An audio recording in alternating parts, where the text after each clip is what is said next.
Kembali lagi di Cerita Cinta Channel. Jangan lupa like, comment, and subscribe ya. Terima kasih.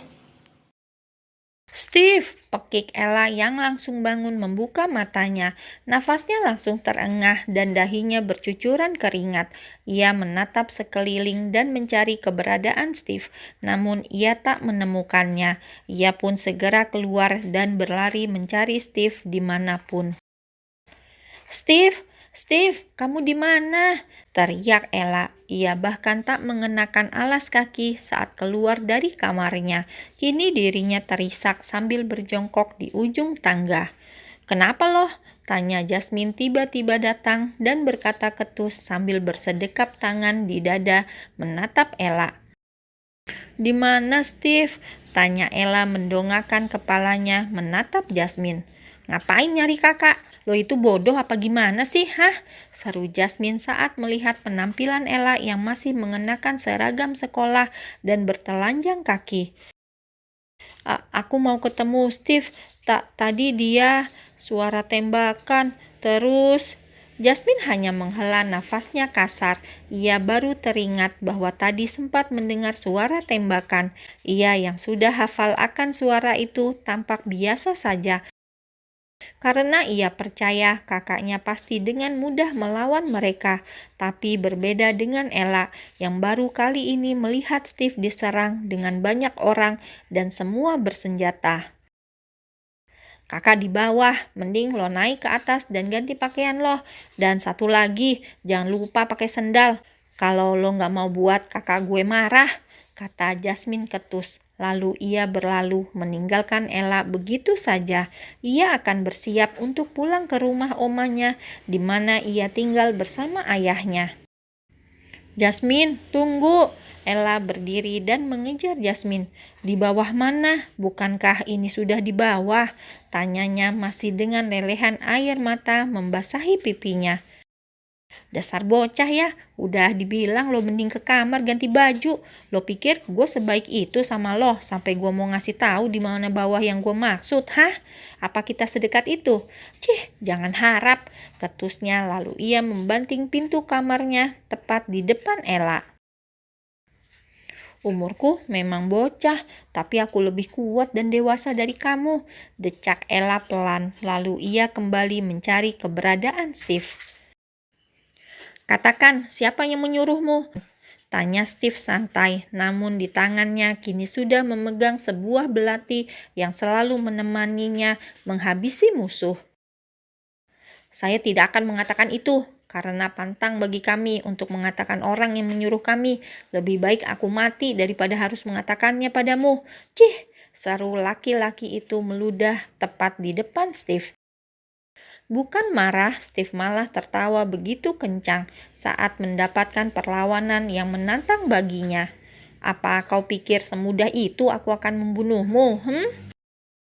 Kematian itu terlalu indah buat orang sepertimu, bisik Steve di telinga musuhnya, membuat sang empunya langsung menelan salivanya dengan kasar. Apa yang... jaritnya saat ia merasakan sebuah benda kecil menggores pipi bawah matanya.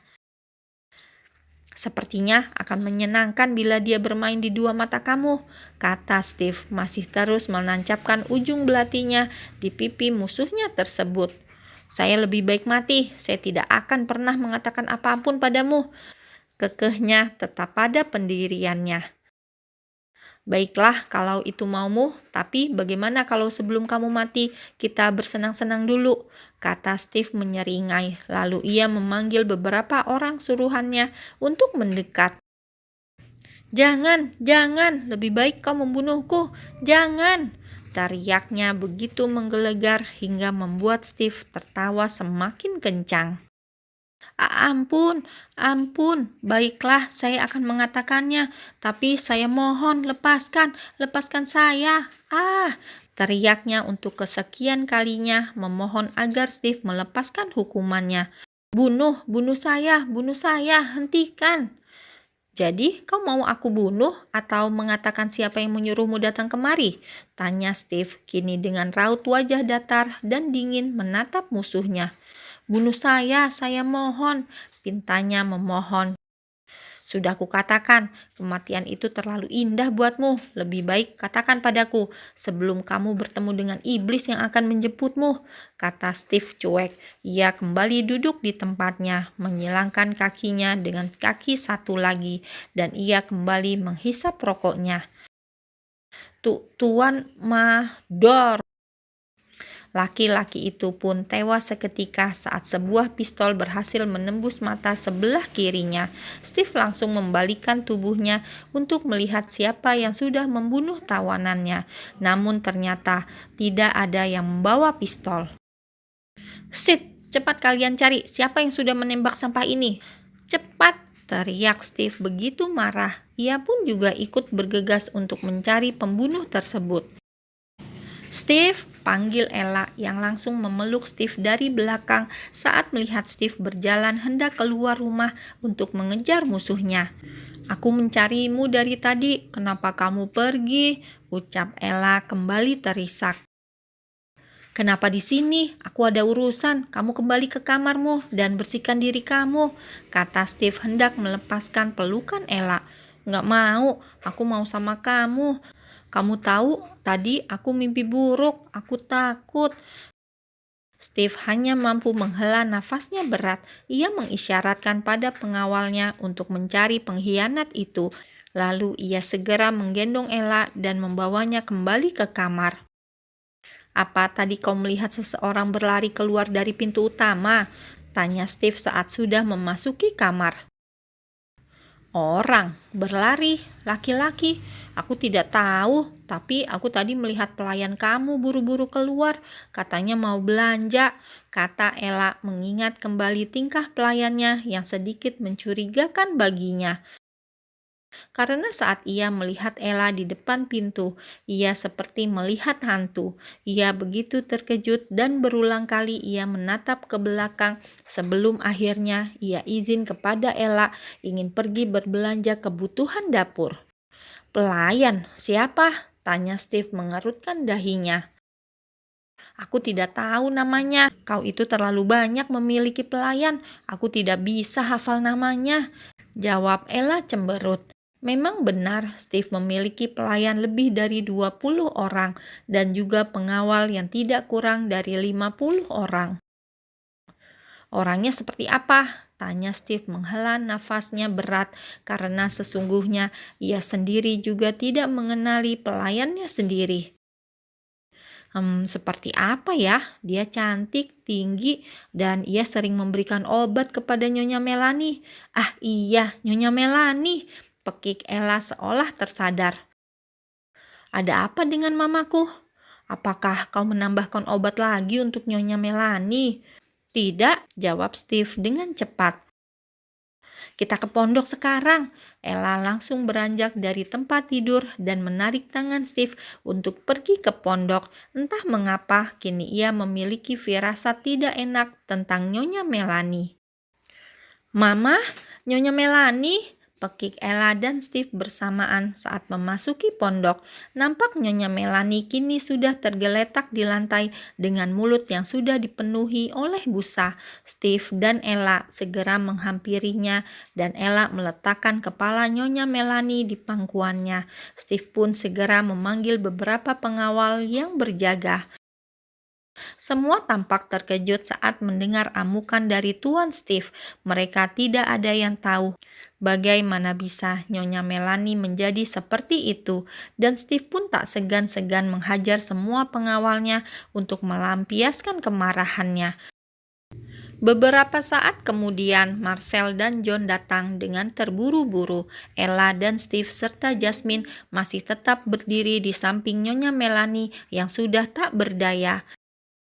Setelah beberapa saat Marcel memeriksanya, ternyata nyawa Nyonya Melanie sudah tidak bisa diselamatkan, membuat tangis Jasmine dan Ella semakin pecah. Sementara Steve hanya terdiam diri dengan tangan yang mengepal kuat, rahangnya mengeras dan hatinya begitu bergemuruh. Bagaimana bisa ia kecolongan seperti ini? Ia bersumpah akan membalas apa yang sudah ia rasakan saat ini. Mereka sengaja mengalihkan perhatiannya kepada musuh yang ia sekap tanpa ia sadari bahwa ada salah satu orang yang mengkhianatinya dan berani menusuknya dari belakang. Ia berhasil membunuh mamanya yang selama ini ia tunggu akan kesembuhannya. "Mama, kenapa Mama tinggalin Jasmine?" Ia tak henti-hentinya menangis dengan histeris sambil memeluk jasad mamanya.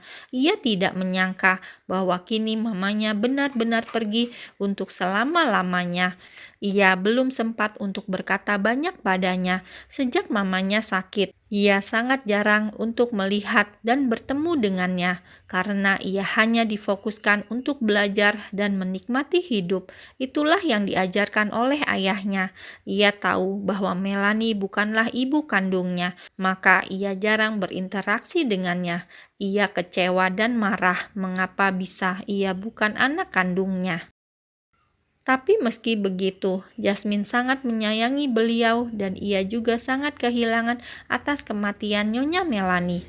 Sementara Ella, ia merasa sangat kehilangan karena memang hari-hari ia habiskan dengan Nyonya Melanie. Bahkan ialah yang membuat Ella mampu bertahan dan bisa membuka hati untuk Steve. "John, kau urus pemakaman, dan kau Marcel, lebih baik kau bawa Jasmine pergi dari sini," kata Steve datar. "Kakak," pekik Jasmine tidak setuju. Ia masih ingin di samping mamanya untuk yang terakhir. "Untuk saat ini, aku tidak bisa mempercayai siapapun. Jadi lebih baik kamu pergi sebelum aku menemukan dalang di balik semua ini.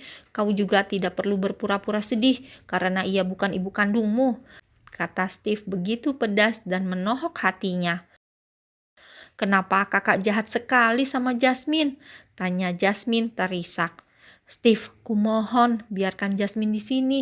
Meski begitu, ia berhak ada di sini. Terlepas dari siapa yang tega melakukan ini, biarkan waktu yang akan menjawabnya. Percayalah Steve, Tuhan itu ada dan ia maha adil. Maka cepat atau lambat semua akan terjawab. Aku mohon biarkan Jasmine di sini," pinta Ella memohon kepada Steve, membuat Steve dan Jasmine langsung menatap ke arahnya. "Aku rasa Ella benar, biarkan dulu Jasmine ada di sini," sambung Marcel ikut bersuara. Mau tak mau, akhirnya dengan terpaksa Steve mengiyakan dan membiarkan Jasmine berada di sana.